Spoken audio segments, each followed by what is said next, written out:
Vocês estão me ouvindo direitinho? Sim. Então, assim, eu acho que o que o Bruno fala é muito importante, essa questão da rede de apoio, certo? Das pessoas se sentirem sozinhas, não se sentirem amparadas, não se sentirem cuidadas. A gente sabe que a população transgênero, ela sofre diversas violências, tanto em âmbito familiar, né, em muitos dos casos, como no âmbito social, no âmbito das ruas, a situação da prostituição compulsória de mulheres transgêneros, a situação da falta de emprego, né, da falta de visibilidade, da falta de oportunidades. E se a pessoa for uma pessoa negra, for uma pessoa racializada, esses marcadores se interseccionam e só piora a situação. Isso também gera esses adoecimentos psíquicos, certo?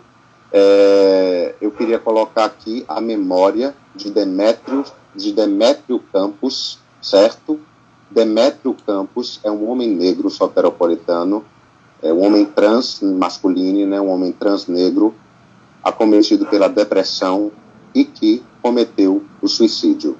Então a gente precisa falar que depressão não é frescura, que depressão pode desencadear em um suicídio, e a gente precisa debater urgentemente a psicofobia. A gente sabe que falar sobre transtorno mental ainda é um tabu nessa sociedade, e ainda é um tabu por quê? Porque os dados etiológicos revelam sinais e sintomas da produção de transtornos e de sofrimentos mentais por conta dessa estruturação de sociedade baseada nessa rede neuroóptica, certo? Então, falar sobre isso ser uma proibição, um interdito público, isso só faz com que esses adoecimentos se agravem, certo?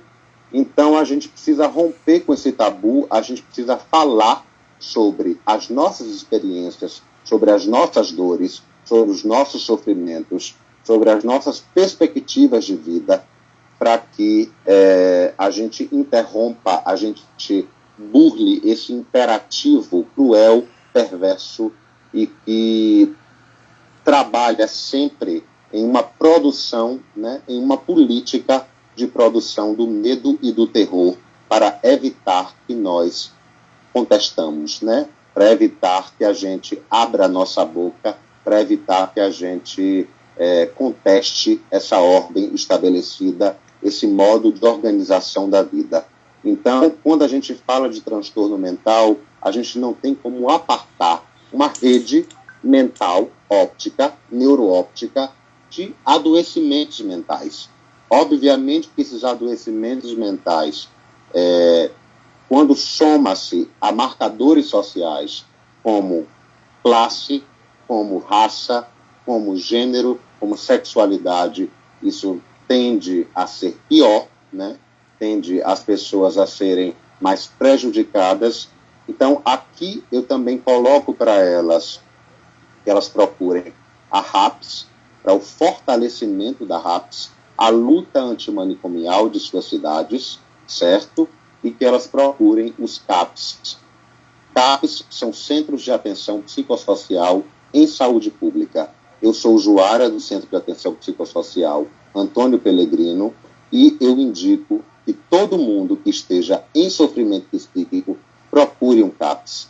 A gente sabe que ainda tem inúmeras questões, a gente sabe o quanto a psiquiatria ela ainda trabalha numa perspectiva muito ligada à indústria farmacêutica, e isso precisa ser levado em conta, mas a gente trabalha também para modificação de terapias ocupacionais, de arte-terapia, né, de outros modos de cura e de expressão dentro dos CAPs, certo? Mas é importantíssimo que as pessoas procurem, né, os CAPs. E para quem precisa, sim, porque é necessário, porque também são processos químicos, de medicamentos, da situação medicamentosa, e procure psiquiatras gratuitamente, que são gratuitos, pelo CAPS, né, pelo Centro de Atenção Psicossocial.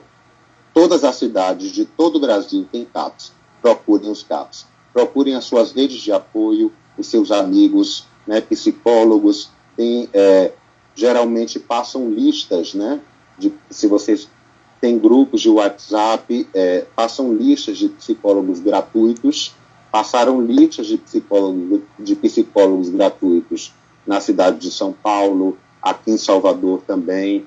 Então, eu acho que essa procura pela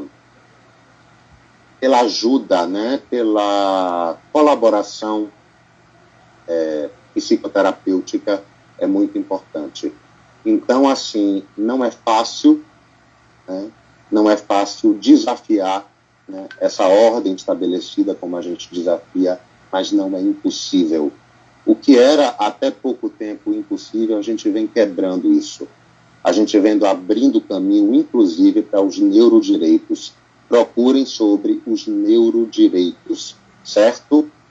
Os neurodireitos é uma conquista, é fruto de uma conquista coletiva, né, singular e coletiva, porque é minha também, do que eu vivi, de que muita gente passa no mundo, e vai ter esse acréscimo dos neurodireitos na Constituição chilena. A Constituição chilena já aprovou para sua nova Constituição o acréscimo dos neurodireitos.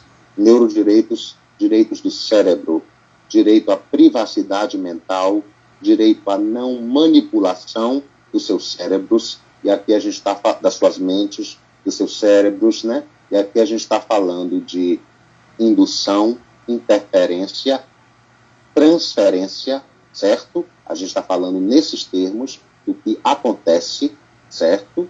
Então, isso é muito importante. A gente precisa saber, primeiramente, quem a gente é, certo?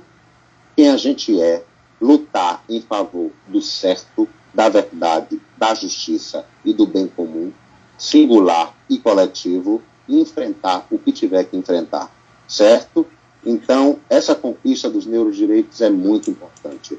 Procurem por isso e procurem saber que vocês têm direito à privacidade mental, direito à sua esfera íntima e privada resguardada, certo? Axé. Né,